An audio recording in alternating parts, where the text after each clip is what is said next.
Hi friends, ಎಲ್ಲರಿಗೂ ನಮಸ್ಕಾರ. ಚಿರು ಕನ್ನಡ ಬ್ಲಾಗ್ಗೆ ಸ್ವಾಗತ. ನಿಮ್ಮ ರಕ್ಷಿತಾ ನಾಗರಾಜ್. ಎಲ್ಲರೂ ಹೇಗಿದ್ದೀರಾ? ಎಲ್ಲರೂ ಚೆನ್ನಾಗಿದ್ದೀರಾ ಅಂತ ಭಾವಿಸ್ತಾ ಇದ್ದೀನಿ. ಬನ್ನಿ, ವಿಡಿಯೋ ಸ್ಟಾರ್ಟ್ ಮಾಡೋಕ್ಕಿಂತ ಮೊದಲು ಯಾರೆಲ್ಲ ನನ್ನ ವಿಡಿಯೋ ನೋಡ್ತಾ ಇದ್ದೀರಾ ಪ್ಲೀಸ್ ಸಬ್ಸ್ಕ್ರೈಬ್ ಮಾಡ್ಕೊಳ್ಳಿ, ಸಪೋರ್ಟ್ ಮಾಡಿ ಅಂತ ಹೇಳ್ತಾ, ಈ ವಿಡಿಯೋ ಇಷ್ಟ ಆದರೆ ಒಂದು ಲೈಕ್ ಕೊಡೋದನ್ನು ಮರಿಬೇಡಿ. ನಿಮ್ಮ ಲೈಕು ನಮಗೆ ಭಾಳನೇ ಮುಖ್ಯ ಅಂತ ಹೇಳ್ತಾ ಬನ್ನಿ ವಿಡಿಯೋನ ಸ್ಟಾರ್ಟ್ ಮಾಡೋಣ.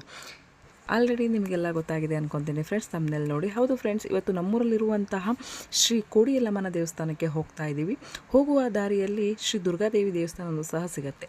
ಇಲ್ಲಿಯೂ ಸಹ ಬಂದು ಒಂದು ಪೂಜೆಯನ್ನು ಮುಗಿಸ್ಕೊಂಡು ಮುಂದಕ್ಕೆ ಹೋಗೋಣ ಅಂತೇಳ್ಬಿಟ್ಟು ಬಂದ್ವಿ. ನೋಡಿ, ಈಗ ಒಂದು ಪೂಜೆಯನ್ನು ಮಾಡಿಕೊಂಡು ನಾವು ದುರ್ಗಾದೇವಿಯ ದರ್ಶನವನ್ನು ಮಾಡಿಕೊಂಡು ಮುಂದಕ್ಕೆ ಹೋಗೋಣ ಬನ್ನಿ. ಇಲ್ಲಿಯೂ ಸಹ ಏನಂತ ಹೇಳಿದ್ರೆ, ಇಲ್ಲಿ ಸುತ್ತಲೂ ಸಹ ಹೊಲ ಇರೋದ್ರಿಂದ ಯಾವುದೇ ರೀತಿ ಗಾಡಿಗಳ ಶಬ್ದ ಇಲ್ಲದೆ ಪ್ರಶಾಂತವಾಗಿರುತ್ತೆ ದೇವಸ್ಥಾನ. ಇಲ್ಲಿ ಪ್ರತಿನಿತ್ಯವೂ ಸಹ ಪೂಜೆ ನಡೆಯುತ್ತೆ. ನಾವು ಸಹ ಪೂಜೆಯನ್ನು ಮುಗಿಸ್ಕೊಂಡು ಶ್ರೀ ಕೋಡಿಯಲ್ಲಮ್ಮನ ದೇವಸ್ಥಾನಕ್ಕೆ ಹೊರಟ್ವಿ. ಇದೇ ನೋಡಿ ಶ್ರೀ ಕೋಡಿಯಲ್ಲಮ್ಮನ ದೇವಸ್ಥಾನ. ನೋಡಿ, ಇದು ಫಸ್ಟಿಗೆ ಬಂದಷ್ಟೇ ಒಂದು ದೊಡ್ಡ ಹರಳಿ ಮರ ಇದೆ. ಅಲ್ಲಿ ಗಾಡಿಗಳನ್ನು ಪಾರ್ಕಿಂಗ್ ಮಾಡ್ಬೋದು. ತುಂಬಾ ಚೆನ್ನಾಗಿದೆ. ಎಷ್ಟು ಗಾಳಿ ಬರುತ್ತೆ ಅಂದರೆ ಇಲ್ಲಿ ಬಂದಾಗ ಏನೋ ಒಂಥರ ನೆಮ್ಮದಿ ಮತ್ತು ಪ್ರಶಾಂತವಾಗಿರೋದ್ರಿಂದ ಮನಸ್ಸಿಗೆ ಒಂದು ನೆಮ್ಮದಿ ಸಿಗುತ್ತೆ ಅಂತಲೇ ಹೇಳ್ಬೋದು. ನೋಡಿ, ಶ್ರೀ ಕೋಡಿಯಲ್ಲಮ್ಮನ ತಾಯಿಯನ್ನು ನಿಮಗೆ ದರ್ಶನ ಮಾಡಿಸ್ತಾ ಇದ್ದೀನಿ. ಆ ತಾಯಿ ಎಲ್ಲರಿಗೂ ಸಹ ಒಳ್ಳೇದು ಮಾಡಲಿ ಅಂತ ಕೇಳ್ಕೊಳ್ತಾ, ನಮ್ಮದು ಪೂಜೆ ಇತ್ತು, ಹಾಗಾಗಿ ಪೂಜೆಯನ್ನು ಮುಗಿಸ್ಕೊಂಡ್ವಿ. ಅದಾದ ಮೇಲೆ ನಮ್ಮ ತಮ್ಮನ ಮನೆಯವರು ಬಂದರು, ಅವರು ಸಹ ಪೂಜೆಯನ್ನು ಮುಗಿಸ್ಕೊಂಡ್ರು.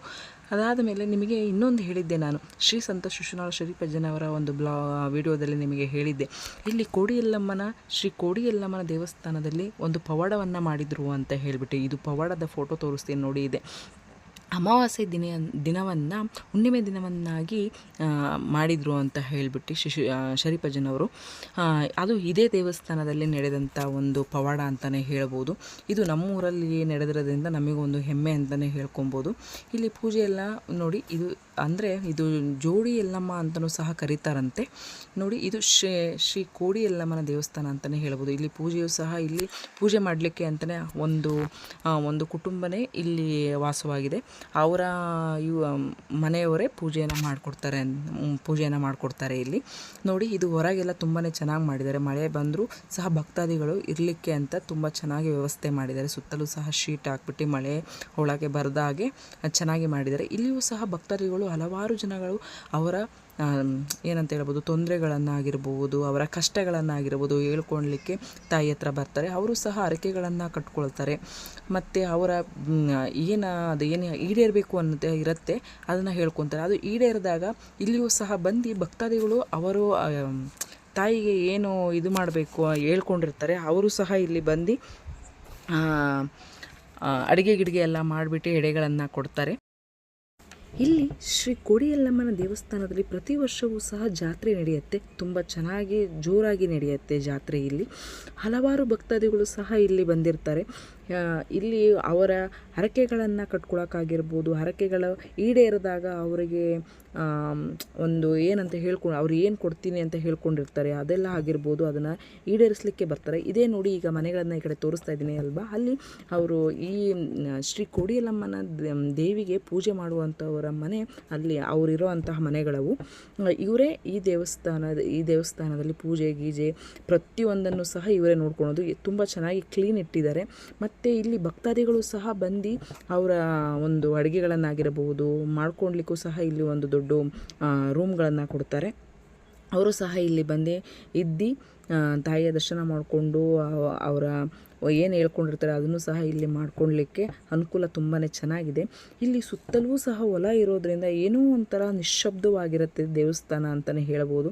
ಇಲ್ಲಿ ಬಂದಾಗ ಒಂದು ನೆಮ್ಮದಿ ಅಂತಲೇ ಹೇಳ್ಬೋದು. ಯಾಕಂತ ಹೇಳಿದ್ರೆ ಪ್ರತಿನಿತ್ಯವೂ ಸಹ ನಾವು ಶಬ್ದದಲ್ಲೇ ಇದ್ದು ಏನಾಗ್ಬಿಡುತ್ತೆ ಅಂದರೆ, ನಮಗೆ ಹೊರಗೆ ಬಂದಾಗ ಏನೋ ಒಂಥರ ಕಿವಿಗೆ ಹಿಂಪಾಗಿರುತ್ತೆ ಅಂತಲೇ ಹೇಳ್ಬೋದು. ಇಲ್ಲಿ ಬರೀ ಗಾಳಿ ಸೌಂಡ್ ಅಷ್ಟೇ ಕೇಳಿಸಿರುತ್ತೆ, ಯಾವುದೇ ವಾಹನಗಳ ಶಬ್ದಗಳು ಕೇಳಿಸೋದಿಲ್ಲ. ನೋಡಿ, ಸುತ್ತಲೂ ಸಹ ಎಷ್ಟು ಚೆನ್ನಾಗಿ ಇಟ್ಕೊಂಡಿದ್ದಾರೆ ಅಂತಲೇ ಹೇಳ್ಬೋದು. ತುಂಬಾ ಚೆನ್ನಾಗಿ ಇಟ್ಕೊಂಡಿದ್ದಾರೆ ದೇವಸ್ಥಾನನ. ಇಲ್ಲಿಯೂ ಸಹ ತಾಯಿಯೂ ಅಷ್ಟೇ ಒಂದು ಅವರ ಹರಕೆಗಳನ್ನು ಈಡೇರಿಸ್ತಾರೆ ಅಂತಲೇ ಹೇಳ್ಬೋದು. ಮತ್ತು ಇದು ಗಣಪತಿ ದೇವಸ್ಥಾನ. ಇಲ್ಲಿ ಗಣಪತಿನೂ ಸಹ ಪ್ರತಿಷ್ಠಾಪನೆ ಮಾಡಿದ್ದಾರೆ. ತುಂಬಾ ಚೆನ್ನಾಗಿ ಮಾಡಿದ್ದಾರೆ ದೇವಸ್ಥಾನವನ್ನು. ಇಲ್ಲಿಯೂ ಸಹ ಹೋಗಿ ಒಂದು ಪೂಜೆಯನ್ನು ಮಾಡಿಕೊಂಡು ಬಂದ್ವಿ ನಾವು. ಅದಾದ ಮೇಲೆ ನವಗ್ರಹಗಳನ್ನು ಸಹ ಇಲ್ಲಿ ಇಟ್ಟಿದ್ದಾರೆ. ಇಲ್ಲಿಯೂ ಸಹ ಹೋಗಿ ಪೂಜೆಯನ್ನು ಮಾಡಿಕೊಂಡು ಕೈ ಮುಕ್ಕೊಂಡು ಬಂದ್ವಿ ನಾವು.